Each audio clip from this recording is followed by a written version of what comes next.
ஓம் சரவண பவ. வேலும் மயிலும் சேவலும் துணை. என் பிள்ளையே,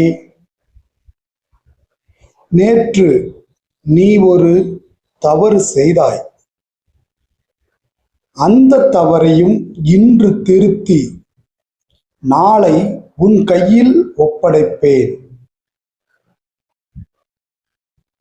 உனக்காக சில மாற்றங்களை நான் உலகில் நடத்த வேண்டும்.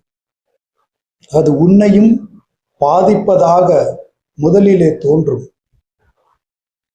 ஆனால் அது உன் நன்மைக்கே என்பது பின்னாளில் விளங்கும். அந்த இடைவெளியில்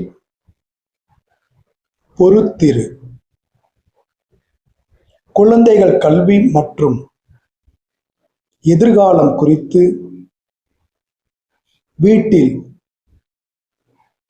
பேசிக்கொண்டு இருந்தீர்கள்.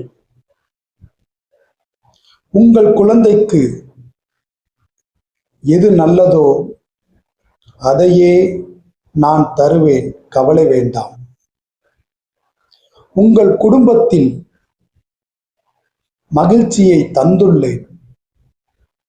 உங்கள் மனதினுள் அந்த மகிழ்ச்சி வர நீங்கள்தான் நினைக்க வேண்டும். தற்போது கிடைக்கும் மகிழ்ச்சியை ஏற்றுக்கொள்ளுங்கள். எதிர்காலத்தை நான் பார்த்துக் கொள்கிறேன். முருகன் அருளால் கிடைக்கும் மகிழ்ச்சியில் மகிழ்ந்திருப்பேன் என்று பதிவிடுங்கள்.